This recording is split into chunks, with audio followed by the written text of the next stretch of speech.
वहां देवभान ही नहीं है। देवभान से ही सारे पाप बनते हैं, देवभान से ही विकार आते हैं।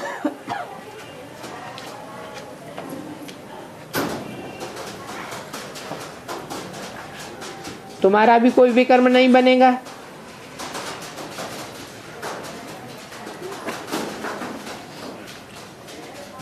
गरीबों का भी नहीं बनेगा। यहां तो साहूकारों के भी विकर्म बनते हैं, तब तो बीमारी आदि में दुखी होते हैं। और विकारों में जाने से तो विकारी कर्म ही बनते रहते हैं। विकारी भी कर्म करते हैं तो वो विकर्म बन जाता है। और वहां नई दुनिया में तो तुम विकार में जाते ही नहीं हो। कोई भी कर्मेंद्रियों से अथवा वाचा से विपरीत कर्म करते ही नहीं हो, तो विकर्म बनेगा कैसे? तो सारा मदार कर्मों पर है। ये विकार माया रावण का अवगुण है। जो मनुष्य विकारी बन जाते हैं और फिर अपने को वैसा समझते भी नहीं, समझते हैं कि दुनिया ही ऐसे चलती है। बाप तो आकर पढ़ाते हैं निर्विकारी बनाने के लिए,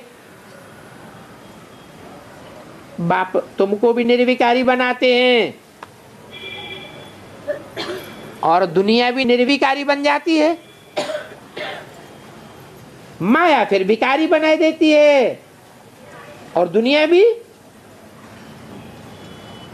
विकारी कर्म करने वाली बन जाती है। तो अभी रामवंशी और रावण वंशियों की युद्ध चलती है। तुम बाप के बच्चे बने हो और वो रावण के बच्चे हैं।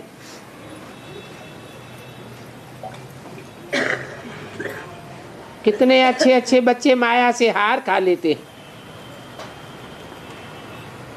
ये माया बड़ी प्रबल है।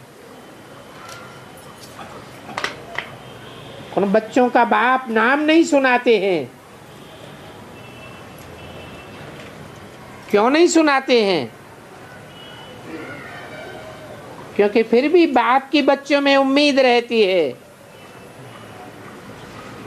नाम सुनाने से तो सदैव के लिए फंक हो जाएंगे।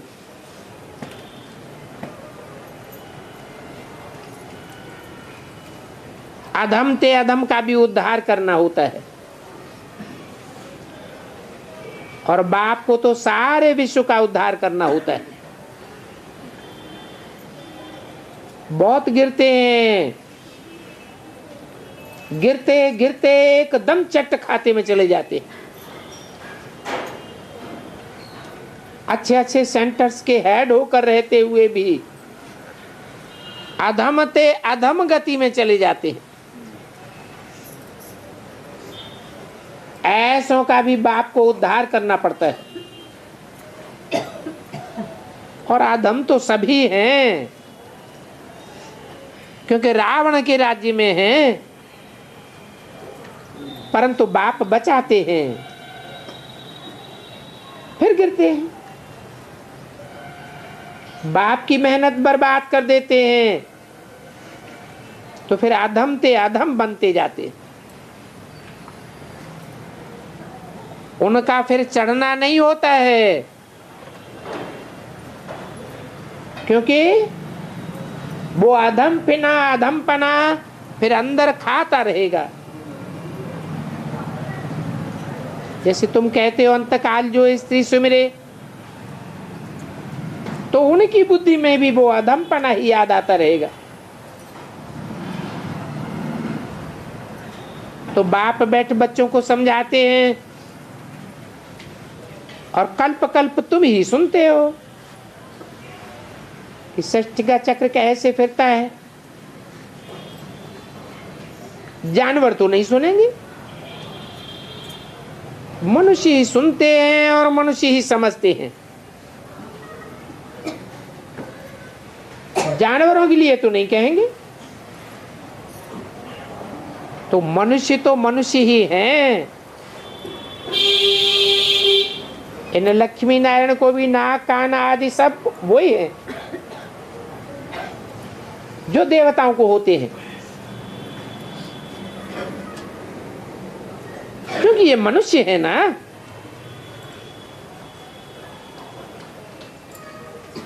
परंतु देवताओं को दैवी गुण है, इसलिए उनको देवता कहा जाता है। तो ये ऐसे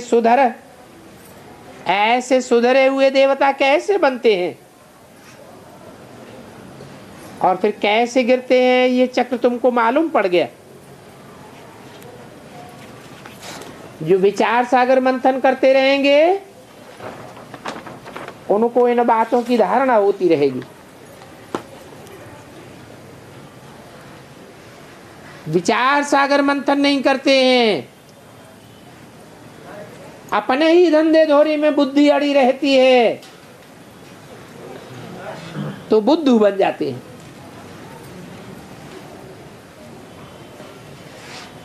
दस 169 की वाणी का 3रा पेज। जो मुरली चलाने वाले हैं उनका विचार सागर मंथन तो जरूर चलता रहेगा, बुद्धि में आता रहेगा। इस पॉइंट पर ये बात समझानी है, इस टॉपिक पर ये बात ऐसे ऐसे समझानी है। ऑटोमेटिकली विचार सागर मंथन चलता है, बुद्धि में आता है। फलाने फलाने लोग समझने के लिए आने वाले हैं, विचारों में ज्ञान तो है नहीं, तो उन्हों को भी ये पॉइंट दे करके उल्लास में लावेंगे। हो सकता है कोई कुछ समझ जावे, उनके भाग्य में होगा तो जरूर समझेंगे। कोई तो झट निश्चयवान बन जाते हैं, कोई तो नहीं बनते हैं। परंतु फिर भी उम्मीद रखी जाती है कि अभी नहीं समझेंगे, आते रहेंगे तो जरूर आगे चल करके समझ जाएंगे। तो तुम बच्चों को भी उम्मीद रखनी चाहिए। कोई में उम्मीद रखना ही ये साबित करता है कि जैसे सर्विस का शौक है, थकने वाले नहीं है। बल कोई चढ़ करके फिर अधम बन जाते हैं,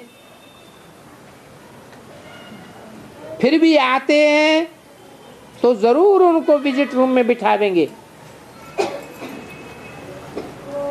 ये थोड़े ही कहेंगे कि तुम चले जाओ।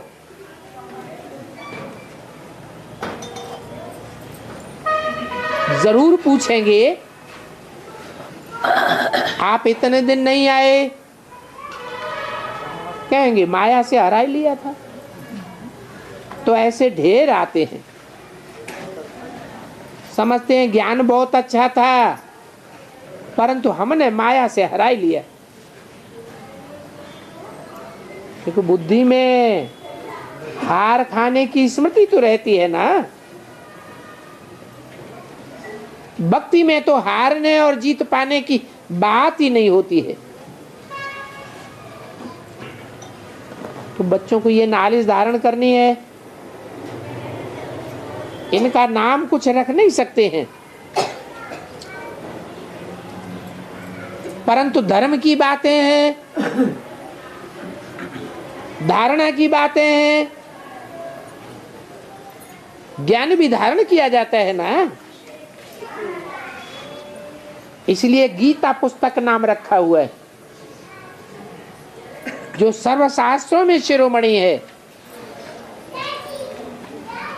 तो जरूर शिरोमणि धर्म की स्थापना करेगी। एक गीता ही ऐसा ज्ञान का पुस्तक है जो सर्वश्रेष्ठ धर्म स्थापन करने वाला है।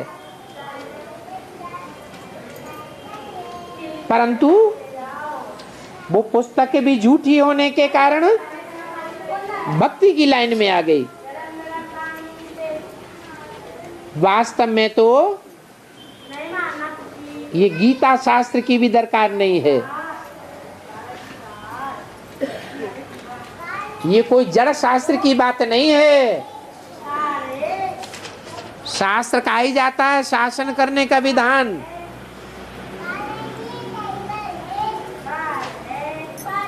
और विधान रचने वाला कौन है?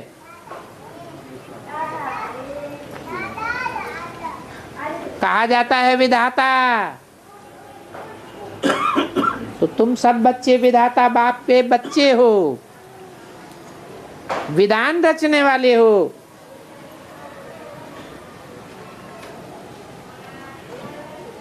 तो यहां झूठी गीता का काम नहीं है। हाँ, कोई है ऐसे होते हैं जो संस्कृत में गीता के कंठ याद कर लेते हैं। तो जो भक्त लोग होते हैं उनके मुख से सुन करके खुश हो जाते हैं। खुश होते हैं तो कुछ पैसे आदि भी दे देते हैं। जानते हैं कि गीता है नंबर 1 शास्त्र, और गीता भक्ति मार्ग में भी ब्राह्मण लोग ही पढ़ते हैं।